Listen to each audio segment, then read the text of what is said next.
Supervisor Montgomery, if you don't mind. Sure. Give us an indication. You will bow your head. Dear Lord, thank you for this day. Thank you for, although it be chilly, this beautiful weather, dear Heavenly Father. Thank you for Oktibbeha County and each and every one of the citizens inside it. Dear Lord, thank you for the supervisors here tonight. Be with them. Be with them during this meeting and throughout the rest of the week and the rest of this year, dear Lord. Thank you for our national leaders, dear Heavenly Father. Thank you for our state leaders and also all the local leaders in this state and others as well. Thank you for our military. Thank you for everything that they do and everything that they do protect. And thank you for this great country that we all enjoy all the freedoms therein. Thank you for everything that your son Jesus has done for each and every one of us, dear Lord. Thank you for this Easter season that's coming and the reason for that season. Thank you for all the many blessings that you have given each and every one of us here and the ones to come. It's in Jesus' name we do pray. Amen. Amen. Amen. Thank you, Supervisor Montgomery. All right, now we're on our way. Let's move along with our agenda. I think there's an agenda in all the seats back there, and we'll try to adhere to it as close as we can. If there's any changes, we'll let you know once we get to them. First item of business is citizen comment period. Are there any citizens here that would like to approach the board for up to 3 minutes? I would like to address the board about something that wasn't on the agenda, and I'm going to do it briefly right now because Rob's not here, and he would know more about it if that's okay. Go ahead. Last meeting we talked about that we were the 30% design, and I appreciate Ms. Farmer getting it for us that we had paid for it from MSEG, but I didn't know if y'all realized that we were actually supposed to get two 30% designs and full cost sharing that had been shared. That's what it says in the contract. And we've already paid for that. We made our last payment on that to MSEG on March the 6th. And the contract says that we're going to get two 30% designs and cost comparison, and that they would be approved by MDEQ. So we need to go back and look at this, and there's only 6 pages that were what we got charged for all this order, and the rest is a Snobley report. So could you get Rob to look into this, and I'll send you the contract, because I don't believe that legally we've gotten what we've paid for, and we have already paid for it. He is going to be calling again here in a second as well. It was dated March the 10th, but we talked about it last board meeting. Remember, I asked about the 30% design, and it was questioned whether we actually were supposed to get one. And so Ms. Farmer got this for us, but in the contract it says that they're supposed to apply two 30% designs with full cost, and that they have to be approved by the MDEQ. And in this package is only one. And last board meeting, we approved the last payment for both. So we've already paid for something we haven't gotten. So we need to, we need to check on that and see where the rest of that is. So I just wanted to bring that to the board's attention on that, because that is due. What? Anything else? If not, then we will continue our citizen comment period. Are there any citizens here that would like to approach the board for up to 3 minutes? You may come forward and do so at this time. Good evening. Good evening, sir. Good evening, how y'all? Doing great. How about yourself? Great. I'm gonna take a minute to give y'all a package. Dressed in Auburn colors today. I'm maroon and white today. There you go. Anybody else? Looking sharp. Thank you. What school? One for Supervisor Howard right there. Okay. Okay. Anybody else need one? Yes. Here. One more. You got it. I'd like for you to keep one. Okay. Good evening, President Trainer and the rest of the board. I'm here on behalf of Stark Vegas Juneteenth Committee for Unity. My name is Frank Nichols, and I live in Wild Rock Subdivision. I've enclosed a package to you guys with a letter, and I'll read the letter. That way you guys, I know what the letter says. Okay, it says, Dear esteemed council, as we approach the month of June, our Stark Vegas Juneteenth Committee for Unity is gearing up for the city/county second annual Juneteenth community-wide celebration 2023. Juneteenth marks our country's second Independence Day. Although it has been long celebrated in many African American communities, this monumental event remains unknown to many Americans.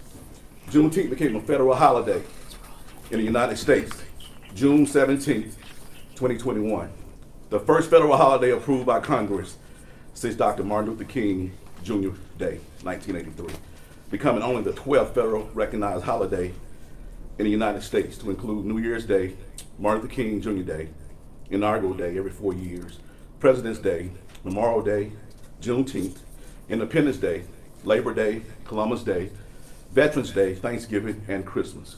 Juneteenth is in fact the oldest nationally celebrated commemoration of the ending of slavery in the United States.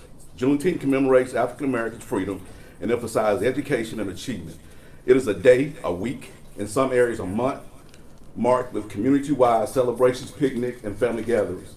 In cities across America, all races of people, nationalities, and religion are joining hands to truthfully acknowledge a period of our history that shaped and continues to influence our society. As leaders of our community, we all understand the dire need for creating a community that embraces diversity with the opportunity to encourage positive interaction in our city, county, public school systems, and local institutions of higher learning. I'm writing to personally ask you, as local government leaders, to support and help sponsor our community's annual Juneteenth celebration. Your financial report will help provide our citizens with the needed resources to help educate our local citizens of the heritage and culture of African Americans. Lastly, thanks to sponsorship from last year from community partners in 2022, Stark Vegas Juneteenth inaugural celebration was a monumental success. Our featured event, the Stark Vegas Jazz Fest, featured nationally award-winning singer and actress, Ms. Chandra Corelli. This cultural experience adds to Starkville/Mississippi State University's growing diversity population. This year we plan to offer free now, admission to most of our events, to include but not limited to the Jazz Festival with the West Side Soul Music Festival, a health fair, a 5K run, health and nutrition education workshop, barbecue contest, scholarship pageant, Boys to Men Life Camp, and a billiards tournament. To ensure that 2023 Juneteenth celebration continues to provide our community with a diverse cultural experience, we are asking community government organizations and leaders, nonprofit retailers, faith-based organizations, and collaborative partners for in-kind financial support to assist in continuing our second annual Stark Vegas community-wide Juneteenth celebration. We're going to celebrate from June 12th through the 19th. Your financial support can help build bridges that create stronger and positive communities. The Stark Vegas Juneteenth Community for Unity is a charitable nonprofit organization with 501c3 IRS exemption. Should you have any questions or concerns, please don't hesitate to call me or Ms. Yolanda Haddix. Yours truly, Frank Nichols. So I just wanted to ask you guys for some support this year for our Juneteenth celebration. Of course, we know that Juneteenth was made a federal holiday in 2021. So we want to bring the community together to unify, not just to unify, but to educate those on the culture and heritage of African Americans. That's my presentation. Important day. That's an important day. Thank you very much for your presentation. If you don't mind, let's acknowledge your presentation coming from So the moved. committee. Motion by Supervisor Williams, you. second by Supervisor Montgomery. Are there any questions concerning the motion? All those in favor, let it be known by the clerk vote saying. Motion passes unanimously. All right, moving right along. Are there any more citizens who would like to approach the board for up to 3 minutes? If not, then we'll move right along. Jeffrey Nicholson, Municipal Advisor of Mississippi. Good evening, sir. You want me to sit, stand? or- Whichever way it's Okay. going. Well, I've got some notes, I guess it'd be easier. That way I'm not standing over y'all. As it says, my name's Jeffrey Nicholson. I'm with Municipal Advisors of Mississippi, and I'm kind of here. I've met a couple of y'all along the way, and just wanted to address the board and kind of let y'all know what we're doing throughout the state and assisting counties, just like this one, with anytime they issue debt or deal with, notes or anything of that nature. We are what they call financial advisors. And also, by the way, if you need me to stop, please interrupt and ask a question, because everybody understands different levels of public finance. So I don't want to get over somebody's head or spend too much time on something they don't want to hear. But what we're trying to do is get our name out there, because we were started in 2017. My boss, Leonard Bentz, who saw that there had been a monopoly for financial advisors. Now they're called municipal advisors, according to Dodd-Frank. But there had been a monopoly since 1986 in place, and there had not been any competition. And I always grew up knowing that competition was a good thing, and especially when you're handling public dollars and taxpayer money.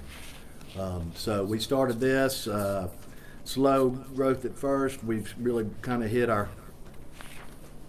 getting our legs under us really good. We're doing we've got about 13 counties and 10 cities right now, and we work with all the underwriters, all the lawyers, the Butler Snows, the Watkins Eagers, and then your underwriters, your Raymond James, your Cruz, your Stevens, the Duncan Williams. We're working with all of them. Currently, but I think we're actually have something with every one of those. So it's not, our competitors, I've heard it go around saying that we have favoritism toward one person or another, and that's not true. We look out for y'all. We're what you call a fiduciary, and that puts me in the same room with you, shoulder to shoulder. I'm on your team. The underwriter isn't.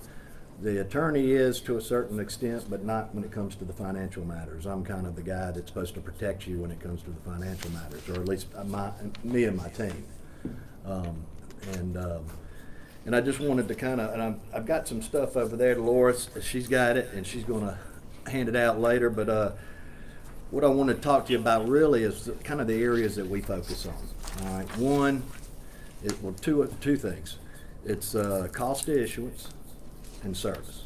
All right, now cost of issuance, that's where all the lawyer fees, our fee, everybody else's when you borrow money comes out of. Now, typically the rule of thumb is you want to keep that under 3%, okay, of your total issue.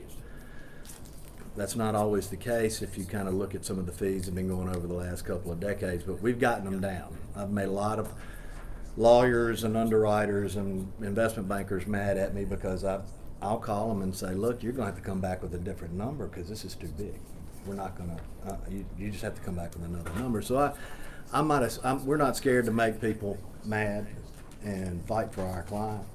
And not only is, the thing with, our fee is that the only time I've ever been beat fee-wise is somebody leaked my fee. I've never been beat on my fee because we are usually about 30 to 35% less than any of our competitors. We're not structured the same way. So they're more of eat what they kill. We're more service-oriented, driven, and we have a company that a parent company that kind of helps us, that we don't starve when we're not generating fees, but it's the way we're structured so that we can focus more on service and more protecting the client and doing that fiduciary that we pride ourselves in. Now, when it comes to the cost of issuance and actual service, I've got guys that I call them my numbers guys, the brilliant ones, the ones that probably don't have a lot of personality, but you get them in front of numbers, then they're incredible. And I've got some great people that work for us. I put them up against anybody. And I was hoping there'll be a question here or there. Who is the other companies that do this? I mean, Government consultants. Huh? Government consultants. Oh, okay. They're the only other one in the game besides y'all? Mm-hmm. Okay. Well, they've had a monopoly since 1986. Steve Holly and Speaker Tim Ford put it together. Okay. You work on case-by-case basis and get paid case-by-case? We do. We've structured it any way the client wants. I mean, we can do it by transaction, or we can have. I've got something set up with Jones College right now where we just give some advice, and then if he calls us in, we'll give him a little monthly bill, nothing crazy, but it, you know, it's how they want it structured, but typically it's transaction, but sometimes the client wants something a little different or wants us involved more, in which we like, because the earlier we get involved in something, the less we have to unwind some things that when you're kind of going in the wrong direction, and it's easier for us to tackle that early on in the process. Okay.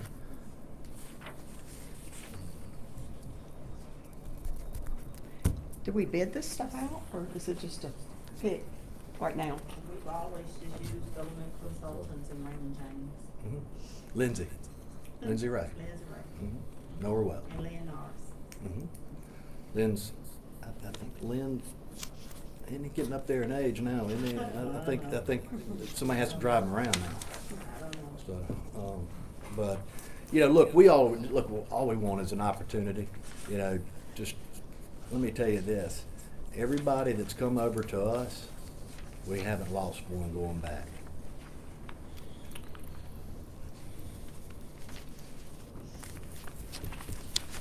Competition is a good thing. Is this something we should bid out in the future or not?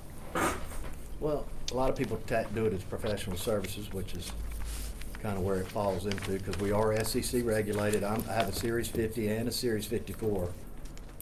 So, yeah, it would be a professional service. I mean, some counties I've seen do RFQs. You know, that's one way to do it, but typically, and if you want us to do something where you bring everybody in and kind of look at what we charge versus what they'll charge, I'll do that all day long. Apples to apples. Yeah. Well, it's definitely something you have to consider, I think, and having the support of either Southwest or Southern PED, which one? Southern Miss Planning Development. Southern Mississippi Planning Development. I think it does bring a different aspect to the table. You all have a very distinguished list of clients here, so you seem to be like you're more than capable. So whenever we decide we're gonna look at issuing some debt or whatever we plan to do financially, I think we definitely need to give it some consideration.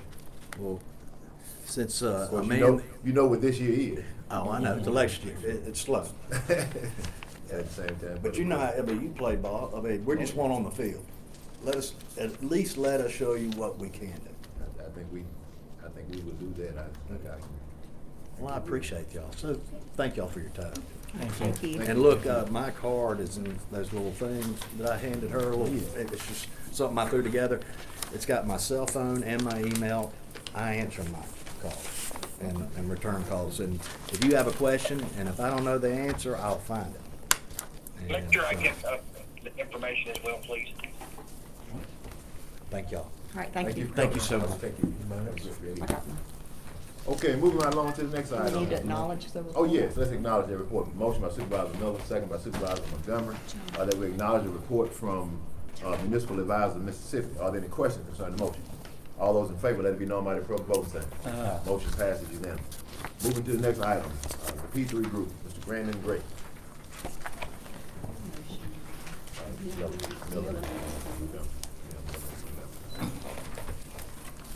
I'll say good evening to everyone. Good evening. Okay. Pass that resolution. Thank you. Is all of this ours? That's mine. Okay, that's yours. Yeah, this is extra. Yeah, you got the same stuff over there, I believe. Yeah, I think so. Yeah. I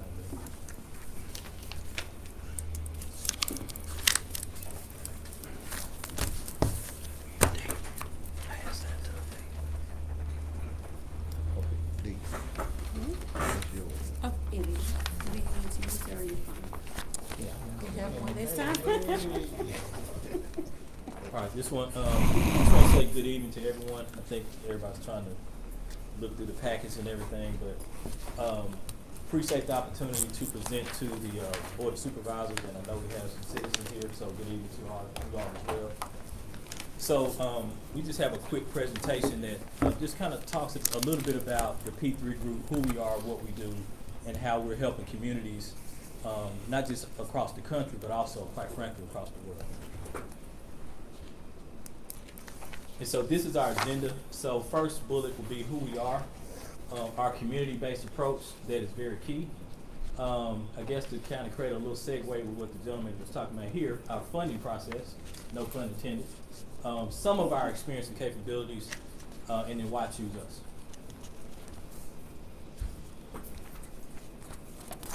So our goal on every P3 project, and when I say P3, that stands for public-private partnerships. So I don't want to just take for granted that people knows what P3 is to win trust and build confidence in our community service and exceeding every expectation of all our stakeholders one project at a time. And that's a direct quote from our president and CEO, Mr. D. Brown. And so just a little bit about our approach to infrastructure projects, whether it be you're trying to build a fire station, whether you're trying to build a subdivision, if you have a water problem, whatever it may be. It takes a team. I know somebody was mentioning sports. I know they were talking about Mississippi State here earlier. It's all about a team. And so as you can see here, the P3 group, we are developers. We'll talk more about that in a minute. But we came together because of the common belief that together we can do more than just build buildings. We can actually help transform communities. And the reason why I call this the circle of trust, because no matter who is around that particular circle, it's all about that person in the middle, and that is our public clients. And in any relationship, whether it be you're dating a young lady or a young man, or you're trying to get married, or whatever the case may be, you have to have trust. Because if you can't trust me, I can't trust you. There's no way that we can actually even walk together, not even alone, do work together. And so our team was built to minimize the financial burden and risks associated with building public projects by utilizing a proven experienced group of collaborators. Our team is familiar with the common process that allows us to deliver turnkey projects. Of course, we're bound together by the common belief that we can help underserved communities, and we are as diverse as the communities in which we serve. And so a little bit more about the P3 group. Mr. D. Brown, he is our president and CEO. I'm Grandon Gray, Senior Vice President and Chief Operations Officer. And just a little side note, about 16 miles from here is Crawford, Mississippi. That's where my grandfather and met a young lady by the name of Josephine Sharp, and they got married, and of course my dad, and et cetera, et cetera. So I just kind of threw that out there just to put a little Mississippi flavor in the mix. John Smith Jr., I'll let you say John Smith Jr., Vice President of Higher Education and Public Infrastructure. I too am a Mississippi boy, born and raised Clarksdale, Mississippi. Yeah, he's very gracious. He played football with Mr. Steve McNair, so don't hold it against him. But he does have a brother that played ball at Mississippi State. Michael Gouch is our VP of K-12 education group. And so just to kind of give you a firm profile, we were established in 2013 in Jackson, Mississippi. Our headquarters is in Memphis, Tennessee. I don't live in Memphis. I actually live in Arkansas, about 10 minutes away. We have 10 offices around the country. We have a bonding capacity of $1.5 billion. A few notable accomplishments about our CEO and our company in general. D sits on the Forbes Business Council, where he provides expert advice about public-private partnerships, infrastructure projects. He's been involved with various conferences where he's been a lead expert and presenter. That gives you a little example of some of the conferences that he's been a part of. The thing that we're really proud of is 2019, the Mississippi Development Authority named the P3 group a Mississippi Success Story. And that dealt with trying to help small businesses in construction build their capacity. So they actually used us as a model, and it actually went statewide. So we do have roots here in the state of Mississippi. We do have relationships with the U.S. Minority Contractor Association, National Bar Association, etc. And this is just a little bit more about our team. Now, whenever we partner with a public agency, I know you saw that term turnkey. We bring all of the professionals to the table and partner with local professionals to actually get the development done. And we'll talk more about that here in a minute. But these are just some of the people that help us do some of this transformative work. Chasm Architecture, Nathaniel Clark is the principal in charge. Don Lawrence is director of operations. So Chasm, they were established in 2005. They're headquartered in Atlanta, Georgia. They completed over $3.5 billion in projects. That number's probably upwards of $5 billion now. They have 3 offices located in the United States, and they do have staff in those areas where you see the orange. When's the last time any of you all have been in the Atlanta airport? Oh, about a year ago. Okay, so when you went to that new terminal, okay, so when you went into that new terminal, this was the firm that actually designed that terminal and the canopies overhead. Okay. Yeah. Next slide. Our energy partner, and the reason this is important because any new facility that we build, we try to find ways to bring green energy and try to bring solar energy or whatever the energy optimization is to help in terms of utility costs, and that's something that we decide on the front end with the public agency. So you probably know that gentleman right there by the name of Emmett Smith. He kind of knew how to run the football pretty well. So he's actually the chairman and founder of 413 Solutions.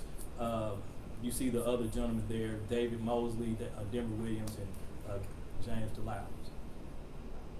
And so they were established in 2019. Their main headquarters is in Baltimore, Maryland. Obviously, Dallas is going to be a focus. Go to the next slide. And then some of the things that they provide in terms of our partnership is that they provide, whether it be solar optimization, energy, gas procurement, looking at utility spend. These are all the type of things that if a public agency knows that this is an issue, then we work with you and we work with Emmett's team to help provide this service. All right, now to the nitty gritty. So not only do we provide a design and build solution, we also bring the financing. And so this is just one of our investment banking firms. This is Don Askenaski. He is with Municipal Capital Markets Group. They were established in 1989, headquartered there in Dallas. Dan is actually located in Denver. His firm has completed over 2,100 municipal transactions. And then on the legal side, and this is another part of what we do in terms of the design, build, finance solution that we provide our clients. Hartzell Reagan III, he is a lead attorney for Gil Reagan and Owen. They were established in 1978 in Little Rock, Arkansas. And as you all know, when you deal with these type of transactions, there's more than just one attorney that are on these deals. Obviously, if a county or a city has their own legal counsel, they are part of the team. Sometimes, we have to bring in bond counsel, developer counsel, so the Butler Snows, the Clark Hills, these are all folks that, at least since I've been with the company since 2019, these are the people that are around the table with you, the public client, in the middle, and we're taking all of our plays from you all. So our community-based approach, and this is very important. And so some of this I've already kind of talked about, but our focus is mainly government facilities and infrastructure, student housing, educational facilities, urban renewal and redevelopment. Of course, we talked about solar and renewable energy. And you guys can stop me at any time. I'm just trying to kind of go through it because I know we're kind of pressed for time. Next slide. And this is what I call our cornerstone slide because this is the DNA as to who we are. Community buildings need to be built by the community. There's no way that a guy from Memphis, Tennessee that just rolled up today can come in and know what you want to do in terms of whatever the facilities that you guys are wanting to develop. Like we actually have to, number one, sit down with you, understand what your plan is, and then once we move to a phase where you decide like, hey, I think we want to partner with you, then we have to be immersed within the local community to find out, hey, who are the people on the ground that can actually help us do this? Because there's no way that we can do this because this is not our vision. It's the county's vision, not ours. And one way that we do this is by utilizing local subcontractors. Obviously, this is going to keep public money within the local community, create jobs. Local subcontractors equal cost efficiency. Enables checks and balances for cost control. This last bullet is very important. It's not just something that we put on the screen. This is something that we do and we actually track. Our approach keeps 85% of every construction dollar within the local community. Case in point, and I'll talk about this here in a minute. We had actually it was the first P3 K-12 development in the state of Illinois, probably one of the first 2 or 3 that were actually done in the United States. We actually did a development in Harrisburg, Illinois. That's about 3 hours away from where I live. I pulled up to the site, did a site visit, saw a superintendent walking out. I said, hey, you know, I'm not really from here. Tell me where I can go to eat. Where's a good place to go grab something to eat? He said, he said, Mr. Gray, he said, I wish I could help you. I just came from the house. I'm like, okay. Ate lunch at home. He said, no, you don't understand. This is the first time in about 5 years where I've actually been able to do a construction job in my hometown versus me having to drive 4 to 5 states away to get work. So that's a prime example of what we're talking. Our funding process. So our financing approach, we deliver a design, build, finance solution. And the way that we do that is that we do all of our transactions through tax-exempt lease purchases, where if the county has some land and you're trying to build a facility or whatever that may be, our firm doesn't come in and take the land away. We sit down with you, understand what you want to do. Together, we create a special purpose entity that enters into a ground lease. And then from that point, that special purpose entity can actually take the county to the municipal bond market the way that you traditionally know how to do. And then that's when the money actually comes down for the said project. Simple as that. And it's a lease. And all while the process is going on, and even when you're in the facility, the county or the city maintains control of the facility, and essentially it works just like a mortgage.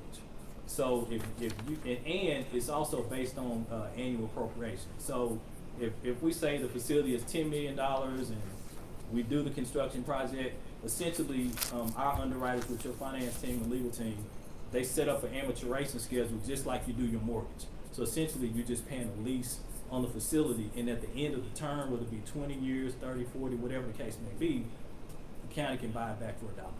It's that simple. I know this is a busy slide, but I'm just gonna sum it up kind of like this. Time is money. We all know what we just came out of, COVID-19. Prices went up, everything went up. Sugar, milk, lumber, concrete, everything. So the way that we approach development is a little bit different. We believe in bringing together all the professionals on the front end with the client in the middle, so we can number one, understand what are your cost constraints, what is it that you want to do, so that the construction personnel and the architect and the engineers can have conversations on the front end versus you bidding out for an architect, 3 months later, the general contractor is hired, and then the first time they have a conversation, it's a very awkward dance and a very awkward conversation. And it kind of goes like this. The architect. Well, hey, Mr. GC, general contractor, architect. Hey, Mr. Architect, that is a really pretty building that you just built. But we all know, not trying to offend anybody, but we all know architects, they're brilliant people. They love to draw fancy stuff. Doesn't necessarily mean it's within your budget. So the general contractor is having that conversation with the architect like, hey, the county is trying to do this project for this dollar amount. I don't think we're going to be able to make that work. But that conversation is 3 months too late. And so what ends up happening? Before you even put a shovel in the ground, you're already $2 million over budget. So why not have these conversations on the front end with you in the middle, and you can affect the cost? And so that's what I mean by time is money. All right, this is just a snapshot of some of our experience and capabilities. So each one of these particular projects, there's a story behind it. Now this one is very near and dear to my heart because I was born and raised. Remember that young lady that I was telling y'all from Crawford, Mississippi? Well, when her and my granddad got married, they moved to West Memphis. So that's kind of why it's near and dear to me. So you can go to the next slide. So they wanted to develop 2 fire stations. They wanted to develop a municipal courthouse and a police substation. They hadn't developed a new municipal building since 1974, which is, I know I'm kind of telling you my age, but that was a year before I was born. And so what we were able to do, we were able to bring $12 million in capital. By the time we actually had a development agreement to when we actually put the shovel in the ground, it was 117 days. So we acquired those sites during that time. We did everything to a tax-exempt lease purchase agreement. The first, all of these projects were open by December 2020.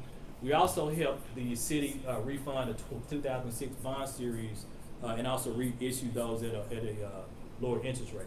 Now, the kind of the quirky thing about this was the city was also looking at a fourth project, which was a library project. And so the finance director, God rest his soul, I love him to death, Mr. Martin, he said, you know what, I'm gonna kind of do a little internal study. Working with the city council, we were awarded these 3 projects. We were also looking at a 4th. But Frank said, nah, let's just go to the bank. Let's do this the traditional way, how we do it. They started on their library 6 months before we started. 1 project versus 3. We finished before them, and we gave them a $40,000 check when it was over. Oh yeah, by the way, the 3rd site, we had told the city on the front end, okay, we know you guys have some land over here where you want your courthouse to go. Instead of you using this land, why don't you do it right behind City Hall? It'll save you money. They didn't want to do it, so that was about 6 months before closing. 7 days before closing, they found out they had $2 million of liens on their property that we told them not to do it on. And we still closed on time. Why? Because the private sector can go a little bit quicker than the public sector. So we essentially told our engineers, hey, this is very important. Do what you need to do. We were able to get that site under control. The rest is history. All right, next slide. All right, now this one is pretty interesting because this happened during COVID-19. And actually, the city of Pine Bluff, Arkansas was the first city in the state of Arkansas that had the first COVID patient. So imagine you were awarded a project and 2 months into the project, COVID hit. And then we don't even know how long COVID is gonna last. So this is a very trying time, but it also kind of strengthened us in terms of we couldn't even meet with the client. Everything was over this little thing called Zooms and Teams that all of us were trying to get used to, that we know how to operate. So imagine being on a Zoom call during COVID for the first time, talking to your client. I'm just setting the stage, just a story. Next slide. So in this particular scenario, we provided a Veterans VA Center, which actually serves as a monument to the fallen soldiers that were in World War I all the way to the Gulf Wars in Jefferson County. Very beautiful project, very meaningful. We also delivered a coroner's office that you see at the bottom, and then and really what we came to Jefferson County for was a health facility. And so, just like West Memphis, we delivered $14 million in capital using the same type of financing that taxes and lease purchase. We also, during this time, and I'm telling you guys this because this may be something of interest to you, during this whole time, because this development was so important to the county and the community, we had a lot of different people step up to the plate. So we had Simmons Bank. They stepped up to the plate, donated $1 million.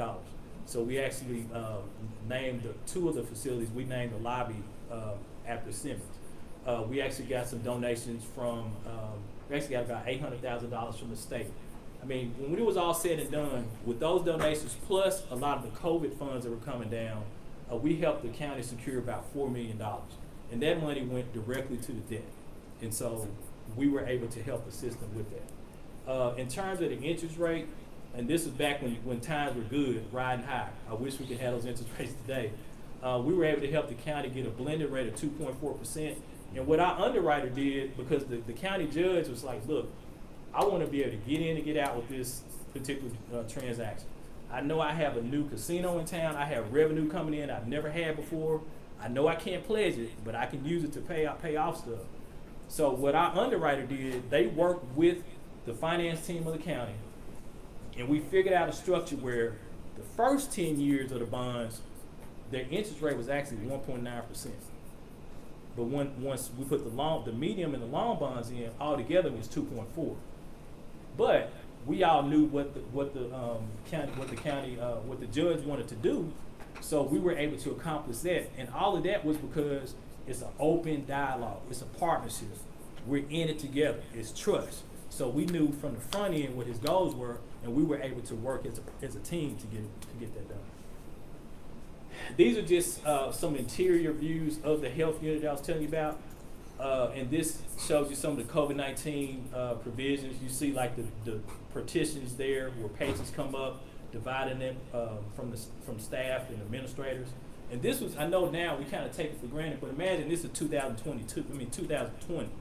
COVID just hit. Like, this was a really big deal then. So our architects actually had to think through not even being able to see the client, but also being able to work through, you know, the greatest pandemic known to man during that time. Next slide. And then in terms of solar, they did want solar on all of these buildings. So we worked with 413 Solutions to provide a solution. So altogether, the county, they received almost 200 kilowatt hours in their system. And so you're looking at about almost 6% of their energy production is going to come from solar. And so the ROI after 30 years, you're looking at almost 190%. So their total savings was a little bit over $150,000 with an upfront cash payment of $305,000. So they were able to net off of this transaction, and then of course they're going to save on their utility bill for the next 30 years. And we were able to integrate that. Now, I think I referenced this pre-K building a little bit earlier. This is in Harrisburg, Illinois. And the beauty of this project is the first time we met with that particular school district, we met over Zoom, we went up for a site visit. One of the teachers actually had this floor plan on a napkin. She literally gave this to our napkin, gave this to us on a napkin. We gave it to our architect team, and they went to work. And this is what they came up with in terms of the rendering. Next slide. So similar way of executing the project, but the beauty of this one is that West Memphis was how many days? 117. Jefferson County was about 84. So we beat the record on this one. We were able to break ground in 78 days. And the reason we're able to do that is because we have everybody at the table at the beginning versus waiting and just, doing things the way that they've always been done. Next slide.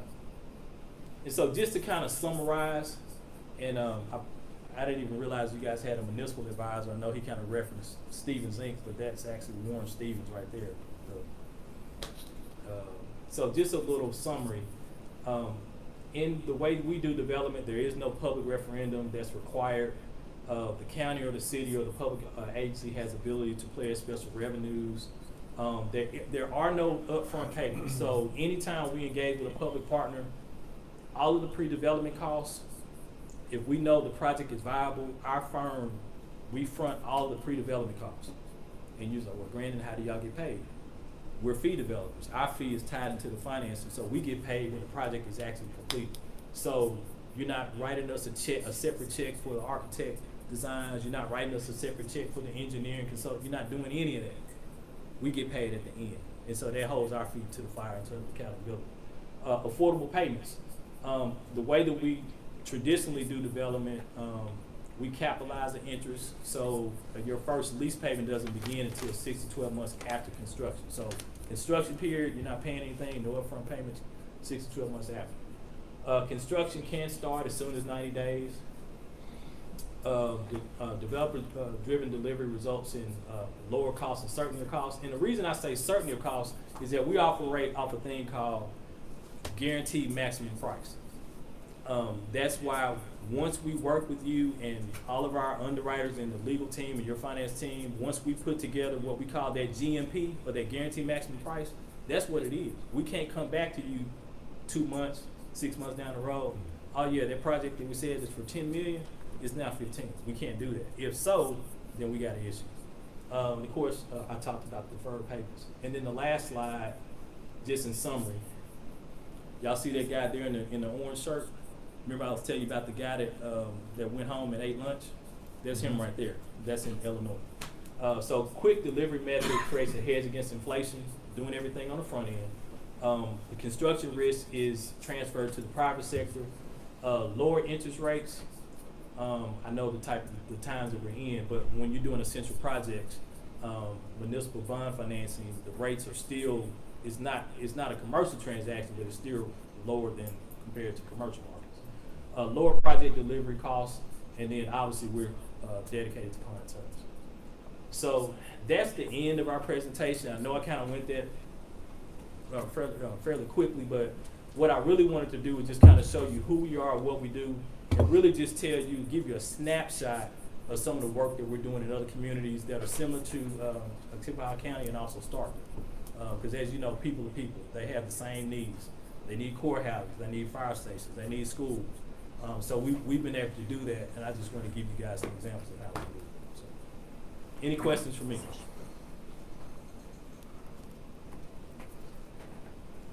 Not one?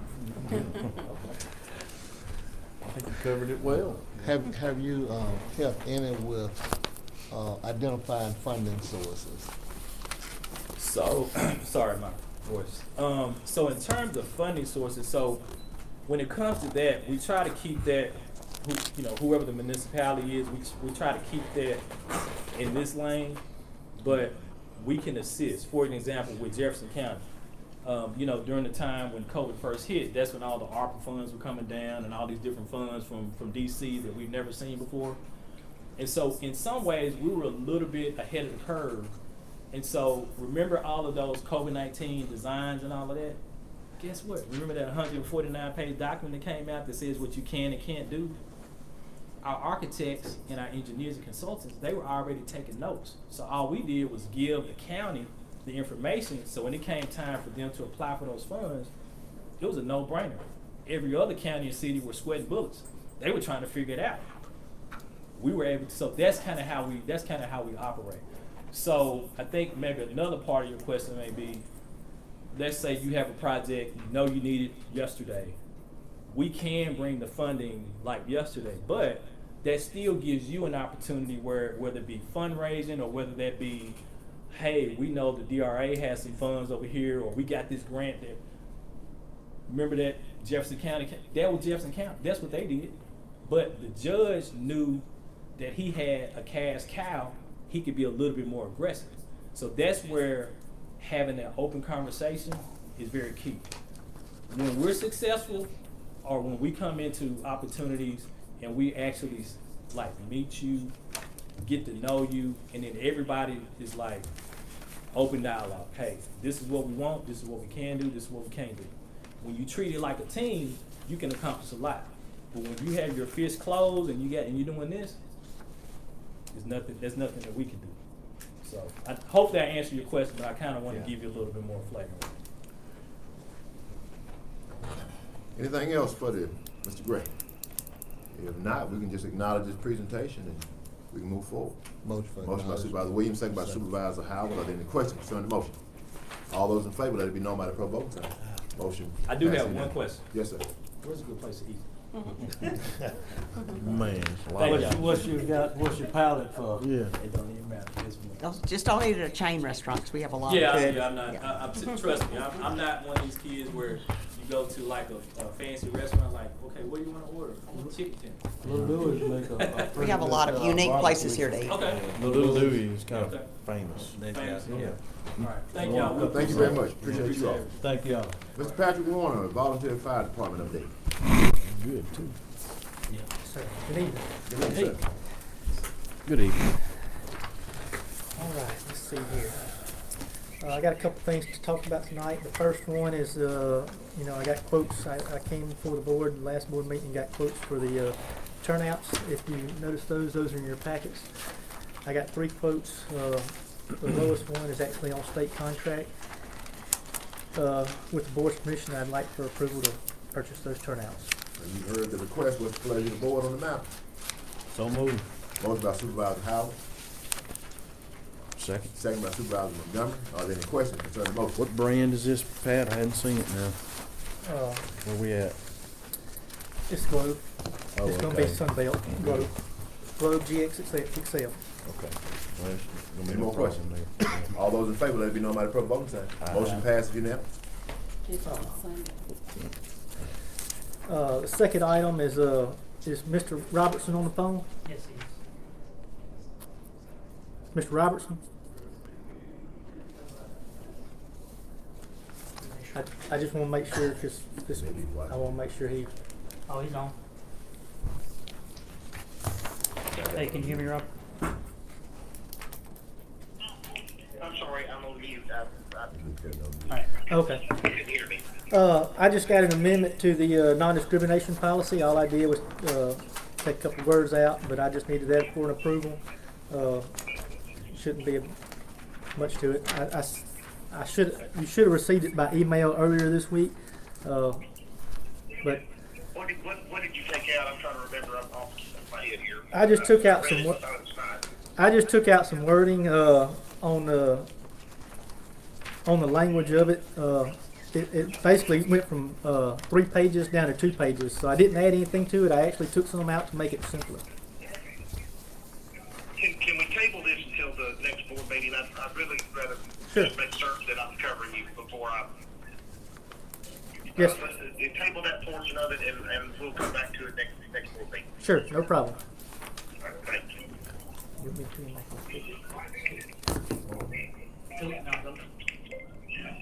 You've heard the request, I guess we can do what he recommended. Best pleasure, board.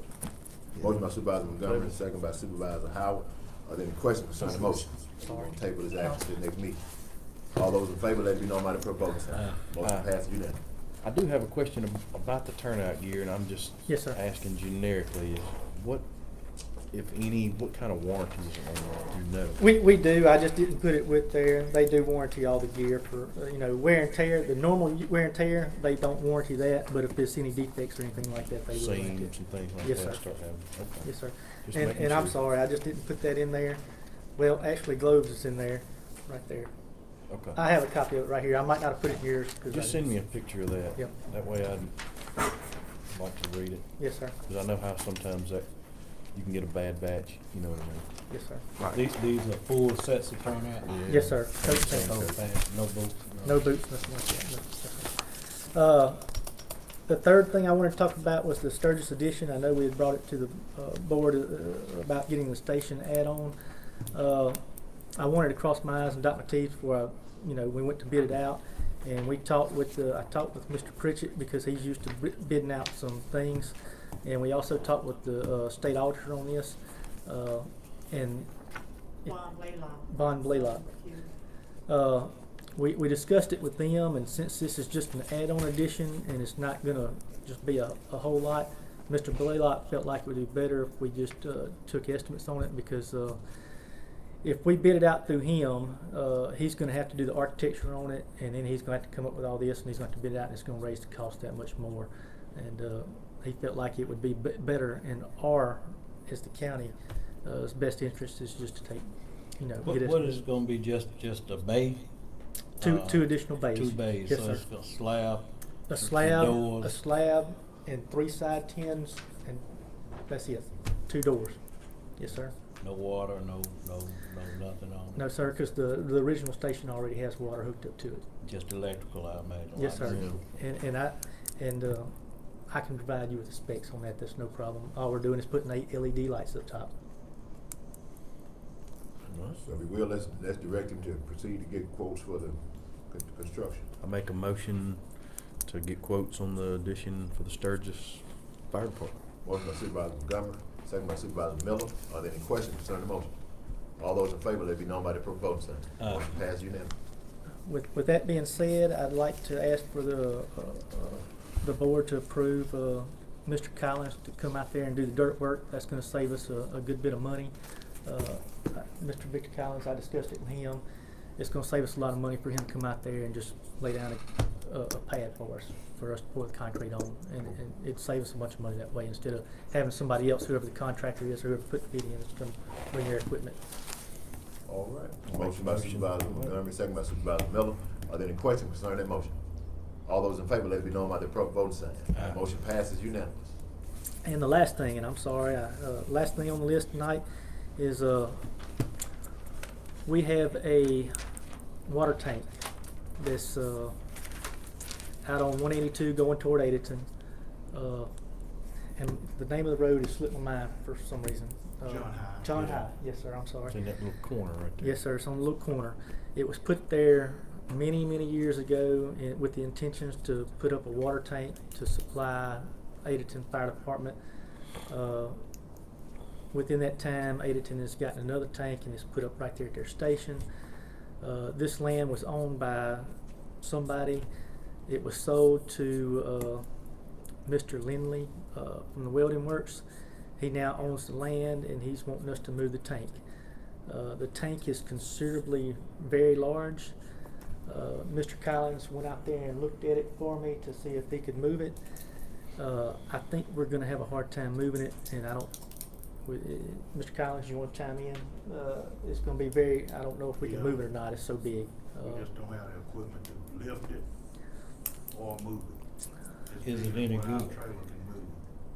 Well, that's hard to tell too, because it's probably been sitting there probably, what do you think, 20 years? Yeah. It could be rusted on the bottom. It could not. I mean, it's been sitting on the ground, and it's been sitting I don't on. think it would. It's a thick wall tank, so it won't be rusty. But How long is that thing, Vic? Is it? The reason I'm about asking. 30 foot. The reason I'm asking, if we can't move it, could we try to sell the thing? Somebody would buy it for a That- culvert, for whatever, you know, on a large. I'm just saying, I think somebody would have some interest in it and take that money to offset something else. That was kind of my next point. We did have somebody kind of interested in it. I don't know if they would be willing to pay for it, but they said they'd be willing to move it if they could have it. That's why I'm bringing it to the board's attention. If y'all want me to see if, I think that thing's got however a y'all lot want me of to go value. about it, but I know we got about, he said he'd give us about 2 months, but he doesn't want it sitting there forever. He wants it kind of moved. I think that thing's got some value in it. A lot of value, more than you think. I mean, metals. If y'all decide to either give it away or sell it, it needs to be put on the salvage or on our list for how do we properly get rid of these things. And if it has some value in it, that'd make it a little easier. But I just wanted to throw that out there. I think it's got a lot of value in it. Yeah, to the right person. I mean, I agree. I just don't know how to go about finding who wants it. So let's declare it surplus property, take bids on it. I'll make that motion. Motion by Supervisor Montgomery, second by Supervisor Williams. Are there any questions concerning the motion? All those in favor, let it be known by the pro vote sign. Motion passed unanimously. All right, thank y'all. Thank y'all very much. Thanks, Pat. How's the pressure washer? Where we at with the pressure washer station? Real are good. you? I've got a bunch of pictures. Just need to ride by the Bell Schoolhouse. Both of them. They really look good. And they're doing them all. They did them all. They're Yeah. actually through with them already, and they look really good. He sent me pictures and updates of everyone he did it. And, I was satisfied. Good deal. Yes, Thank you, Pat. All right, moving right along, Mr. Brett, Ms. Campanella, public safety equipment update. How are y'all doing? Doing good, about yourself? Good. I've got some copies. So in February, y'all allowed us to go and negotiate some prices for our public safety platform software we were trying to get a better rate on. Right enough. Okay, just keep handing them to I just kidding. I got one extra. I think I printed I enough. think that's it. Okay. Sharon, you got one? I got one. Okay. All right, so, what this will include will be CAD mobile, for the Sheriff's Department's cars, RMS, which is a record management system, jail in-car cameras, body-worn cameras, fire station alerting, so when we page out whatever fire station, alert will go on in their stations. And they can also set up a screen inside the station to see where all the trucks are. E-citation, which will be for the Sheriff's Department warrants, evidence, case management. It's free upgrades for this 5 years. There's no downtime. Everything is app-based, as y'all remember, with 365. So you can use it on any device. So if we had something that hit our building that we need to evacuate and go to another building, there's no downtime. We can log in. We can work on the way wherever we're going. It works with A0 security, which is the same security that the feds use. It's powered by artificial intelligence. We started around a little over $2 million for the 5-year project for everything that we asked for in RFQ, plus all the extras that they gave us. We have come to a negotiated price. If you add all that up, then that packet that I gave you is around $850. Y'all have approved me for $600, so thank you again very much for offering that. So we are a little short. So I guess I just need to see what we need to do from this point. 600 was probably enough where we could get started, but that is not going to get everything that we need. This will be the latest, greatest technology in Mississippi. Nobody has this technology right now. We will be the only one in the state, which is a first. I think, usually some counties are the last, and we don't want to be the last in this, especially when it comes to public safety. What, So, how much is left of the ARPA? We have quite a bit left. I'm hoping she's needing additional $250. I'm hoping we could just fund this out of the ARPA money. Okay. We really need to. Yeah, well, the allocation for the county lake, let's go ahead and do it. All of that. it? Yeah. Okay. So if you don't mind, let's get a board order tonight to fund this out of the ARPA fund. and we have already negotiated year 3, 4, and 5. We don't have anything to pay for 1 and 2. That includes all of our maintenance, all the upgrades, everything that we would need, training, everything for year 1 and 2 is So done. it does include training? Yeah, but we went ahead and negotiated a maintenance for 3, 4, and 5. So whoever the 3, 4, and 5 year pick up, we've already got that set in stone. And it's a very discounted price from even what it is right now. So I can't imagine in 3 years what the price is going to be because of all the updates that we'll get. So it's a really good deal, I believe. I don't want to overstate this, and y'all heard me say this again.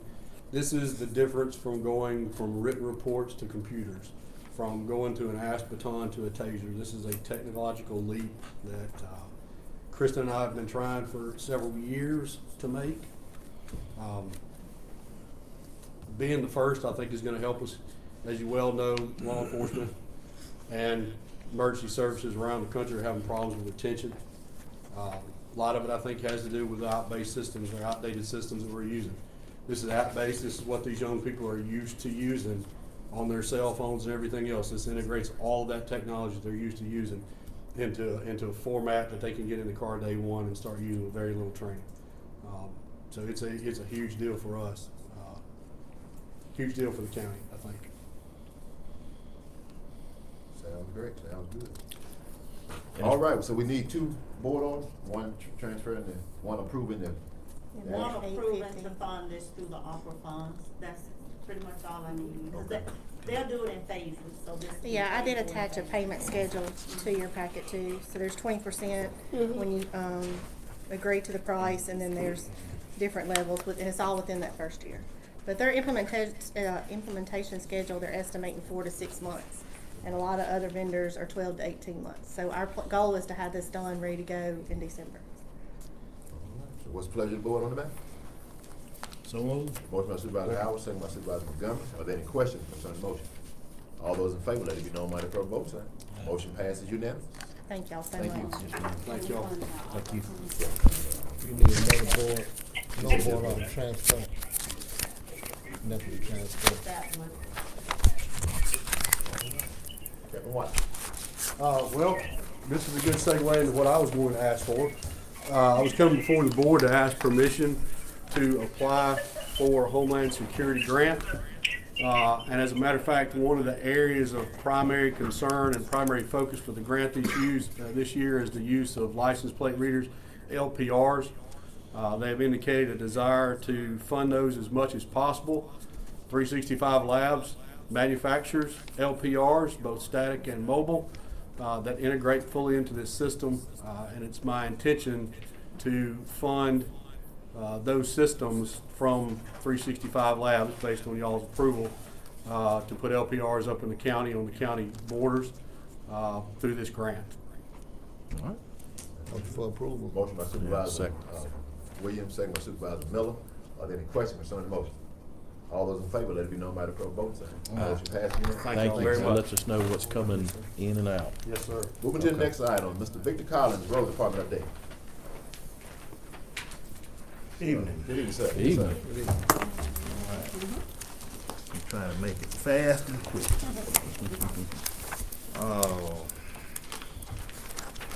First thing I think I passed out to you.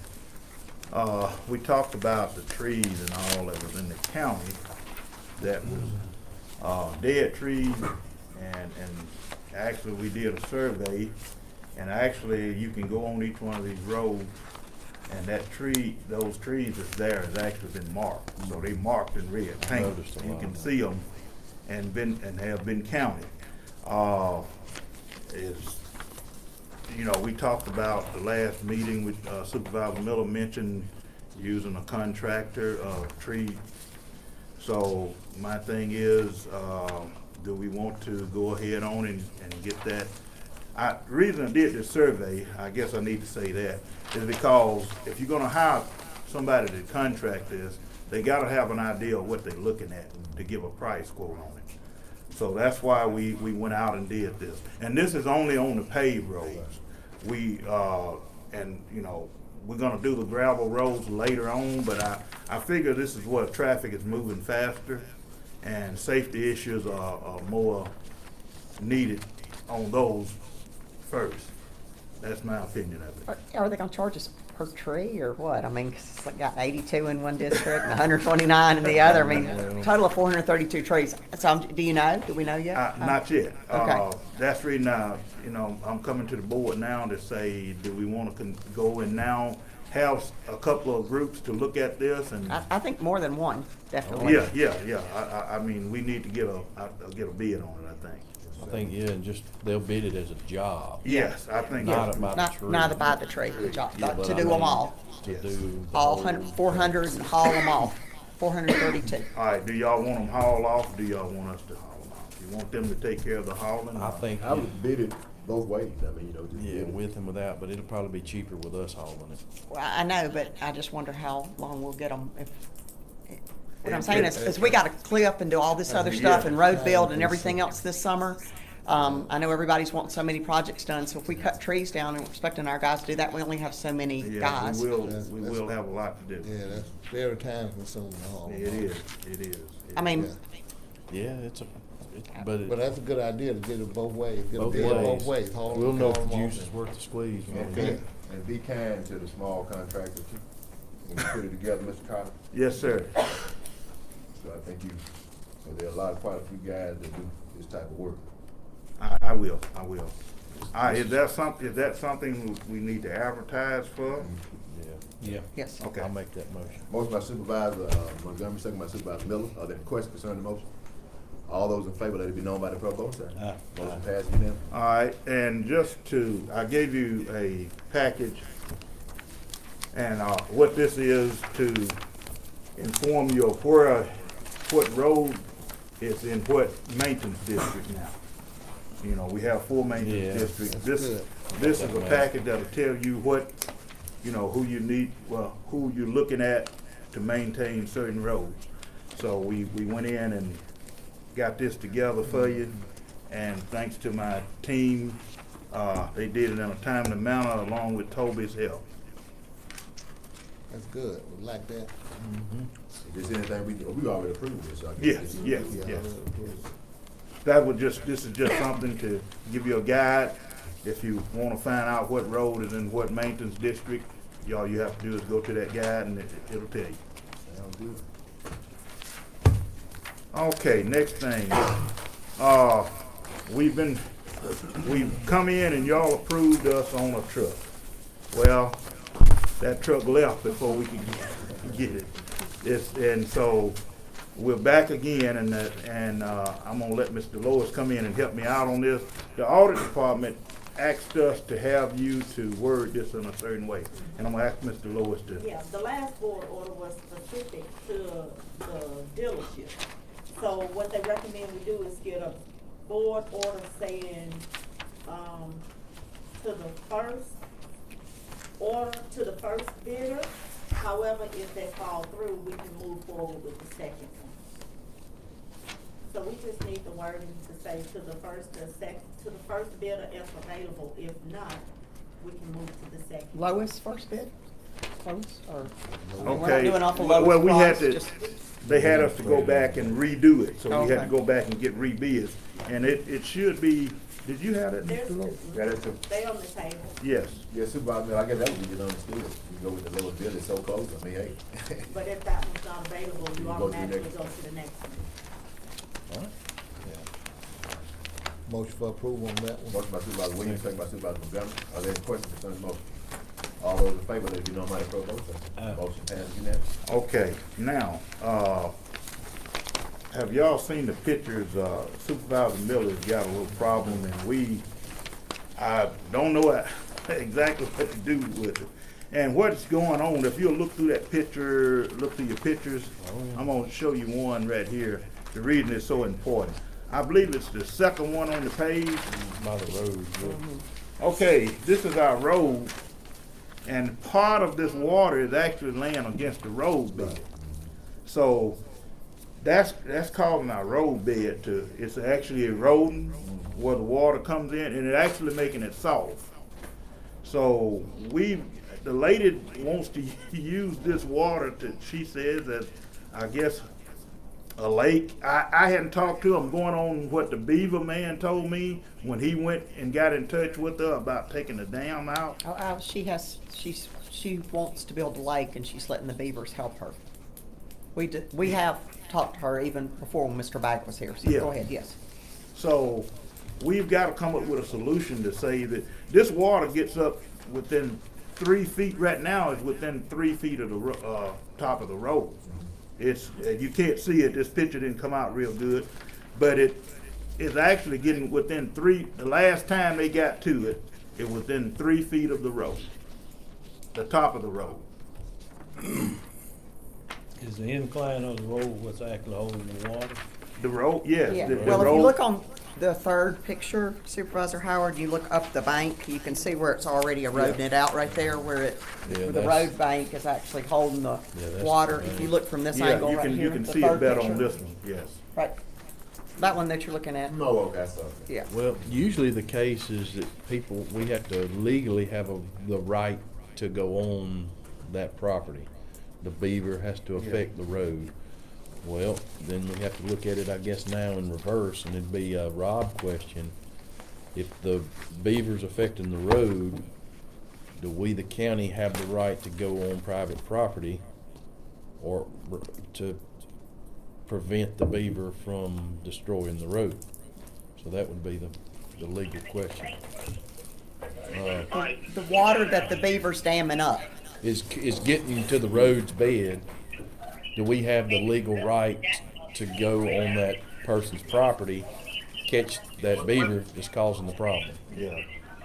I mean, the part of the dam that owned her, I don't care what we can leave that there. But the part, if you'll notice here on this picture where this tree stands here, Yeah. that's about where our right of way is. If we got that dam from there, but the problem is when we go in there and tear it out, they build it right back. So what we need, we gotta get those beavers out of there. Right, he's gotta go catch the beaver, then In order- when you bust it, it just stays gone. Can we put a cross drain in the road? It's got a cross drain. If you turn to the, It's see, clogged. that's the problem. It's blocking the, Yeah. go to the next page. They're blocking the cross drain It up. can't get down to the cross drain. It can't get to the cross. Right. But she wants the beavers on her property. Yeah, she does. Because she wants the water. Yeah, and I can't know that's not logical, but you can't build a lake you can't put a dam in a mud hole. I mean, how you gonna do it? So, if you look on that, I believe the first page, you can see the mouth of the cross drain. Oh, yeah, yeah. No, right down. here, what he stick, that's the Oh, mouth of that's the cross the drain. cross drain. It's a concrete cross drain. And what they do is, they come in it and they build a dam right in the mouth of it. And that's why we need them out. If we could get the beavers killed and open up this section in here to our right of way, not even messing with her part, and to keep them from building a dam in the mouth of the cross drain. Yeah. That's the They problem. build it there first, and then they back up and build Back another up. one behind it. It's Yeah. like they're doing. In stages. Yeah. So, They are. They got reinforcements. Yeah. so we can't keep this one open? we do open it. But then the every building time right you do, back. the beavers come right back. They really You don't back. let them on the property. We open because it, they- if we open it today, in a couple of days, they got it back there. By the And as night, soon as they a big may. rain comes, the They water want fast. builds up there. They want And what fast. my thing is, I'm thinking if there's any fault in this cross drain underneath the road, the water's gonna start going around it, and then we're gonna wake up one morning with a hole in the road and somebody run off in it. Right, right. It's gonna become a won't- public safety issue. She won't let him go on the property to trap beavers. She won't let him trap the beavers on the property, yeah. Do we have room on our right of way to trap these beavers? I think so. Yeah, we have a little bit, we do. Then trap them on our right of way. Okay. I will relay that to the beaver guy.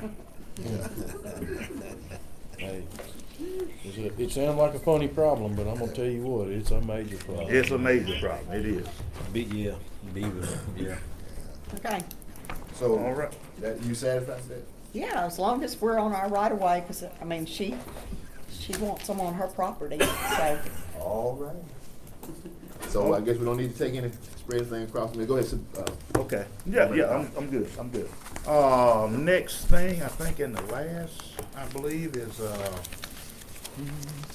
we need to rent a skid steer on our limb cutting cleanup. And the reason being, we can use that skid steer while we're cutting limbs, we need to clean them up. Right now, they are cutting them, they're leaving them there. We need to be able to get that up. And first off, we're not gonna be renting the broom anymore. We got ours fixed. We got ours ready, they are ready to go back. It's in that central shop, it's been washed up, cleaned up, ready to go. It's waiting for them to pick it up, they have been notified for it. But, I've got 2 bids here on rental. And, we got one from Caterpillar and one from John Deere.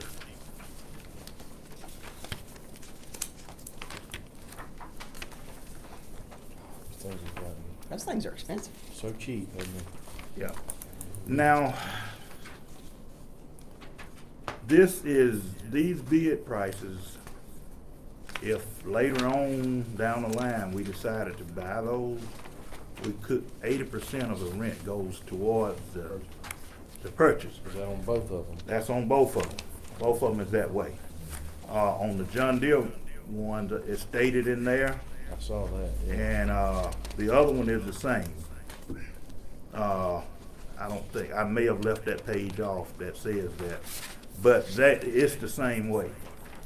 And what I was looking at is the only thing there is the one from John Deere is a little bit pricier than the one from Caterpillar, but the rent is more. Less. Yeah, the rent is less. Mm-hmm. So that's what we'll have to take in consideration if y'all decide that y'all want to get this for us. Is this gonna be seasonal? Cause if not all year, you're gonna be cutting limb.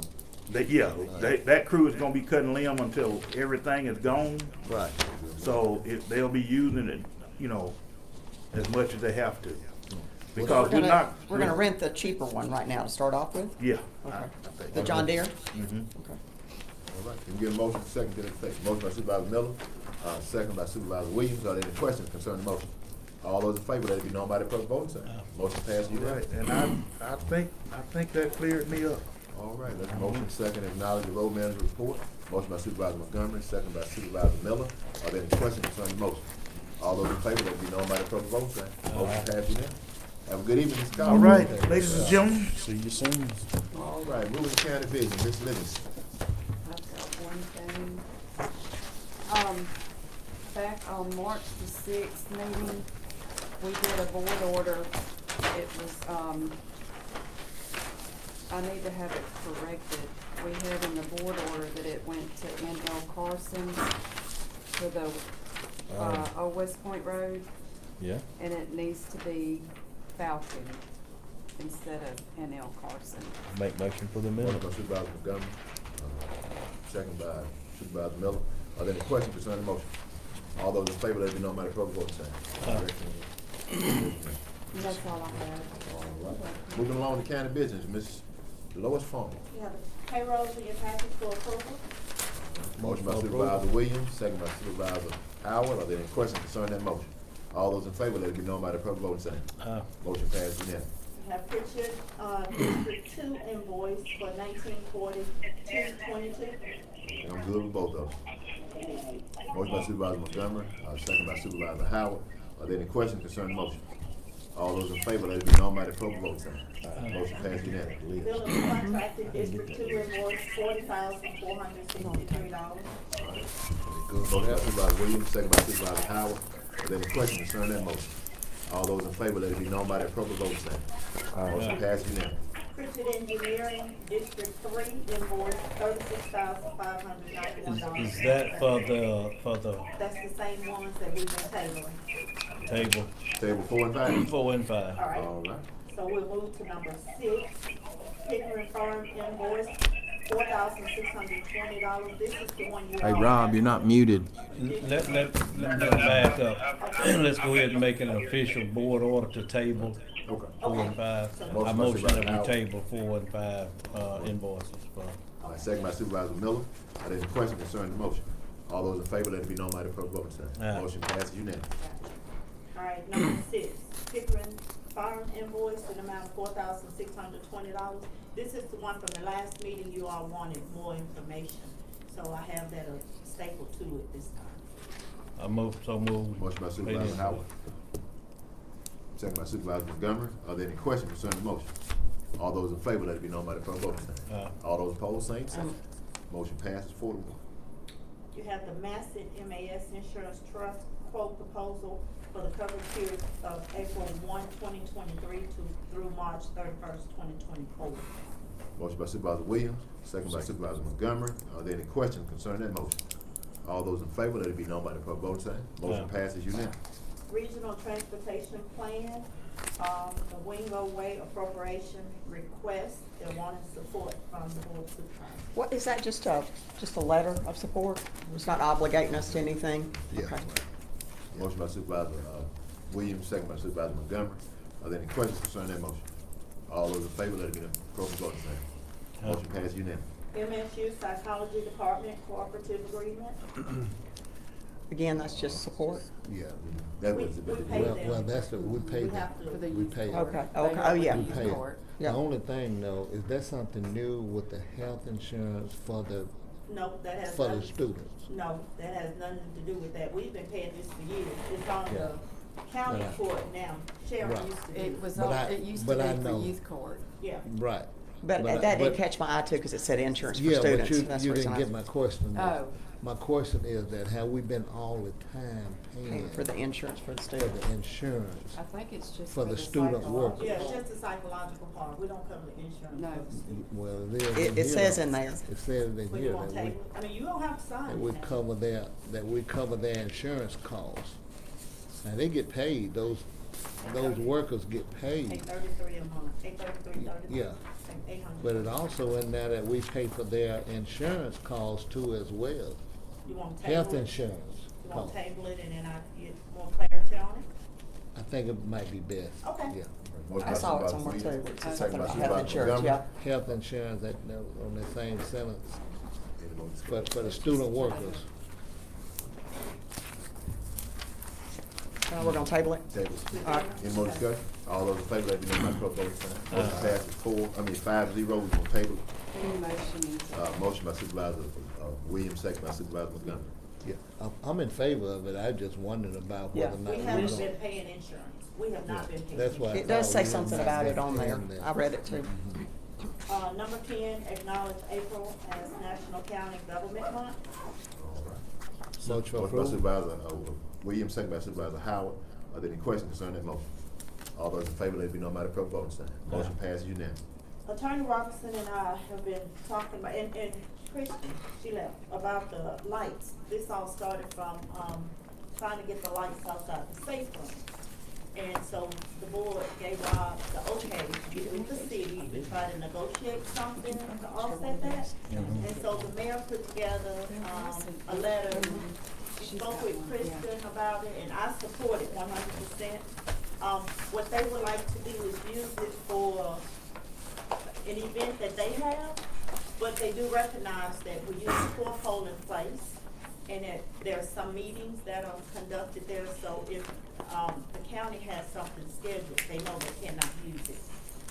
So, the mayor just wanna know if we can work something out To the safe room? yes, this for the safe room.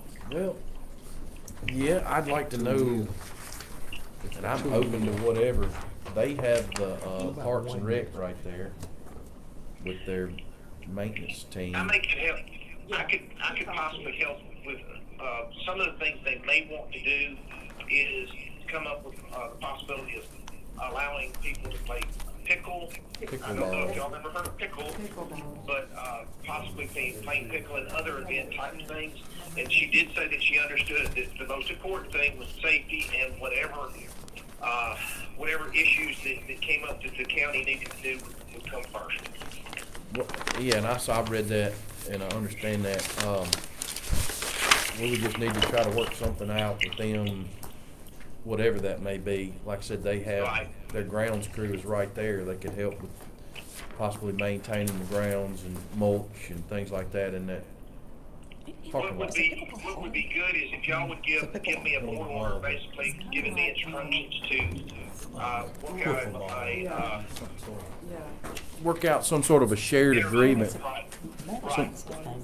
I mean, I think it'd be a way to have them help us out a little bit right there. You got it. And so that, and then possibly maybe some of the electricity and things like that, they had said in there they were open to that.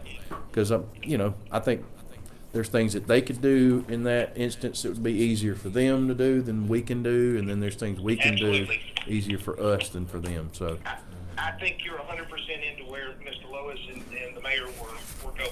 yeah, so I mean, maybe have them, and like I said, I'll make that motion to try to draft something or have our attorney, task him with going to the city and seeing what they would like to, work out with us in some sort of an agreement.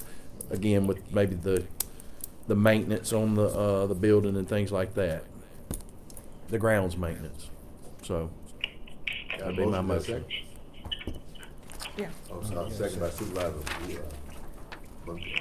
Supervisor. Yeah, that one. Miller? Yeah. I do have some. Any questions, concerns about? Yeah, is a possibility, I guess it's for Attorney Robinson and Mr. Lower. Is there a possibility for a 1-year agreement and to give us an opportunity to look at some of the things we need to work on? 1 year would be fine with me. 1 year, right. Yeah, and then you can revisit Start it. now. Right, starting out would be good, 1 year. All those in favor, let me know by pro vote. Motion passes unanimously. Anything else, Ms. Fong? That's all I have. Oh, just a reminder, we have the bid opening this Wednesday for the North Star Industrial Park clearing and mass grading. It's this Wednesday, March 22nd at 10 in this room. That's all I have. I'm sorry. It says share the cost. Does that mean they're gonna pay half the cost? Well, my initial approach was to get them through the lights, that's what it was all about. And then this came back, so I wanted you to see what she countered with, and then I guess we'll go back and see. My initial approach was just to try to offset the lights cost because it's service. Well, yeah. I mean, that's sort of vague, they're gonna share the cost. It's sort of vague. And then also, if the city has 20 events in there and the county has 3 events a month, then how do you? I think the first page she counted is the research on what the utilities was running. Well, it's about $6,000 per year. But I'm saying, if we have 3 events there a month and the city has 20, how do you determine who's using? We'll come, if it pleases the board, what we can do is within our interlocal agreement that we come up with, address some of those types of issues. We need a few more, we need some details. Yeah. Fair enough. That's a good point. All right. Motion with unanimous on this. All right, moving along, Mr. Robinson, do you have anything to bring before the board at this time? No, sir. I do have some things that have been put off to the next meeting that we're going to address, but since I'm not there and it makes it a little harder to have a conversation, I have asked for Mr. Lois and I have gotten together and put things that are not pressing for us to put off to next time. That sounds great, sounds great. All right, does Supervisor Miller, anything out of District 4? Supervisor Montgomery? Supervisor Howard? Good. Supervisor Williams? All right. Does anybody else have anything to bring before the board for proceed to closing? If not, got a motion by Supervisor Montgomery, second by Supervisor Howard, that we stand adjourned till the 3rd of April at 9 a.m. All those in favor, let it be known by the proposed sign. Motion passed unanimously. You all have a great night.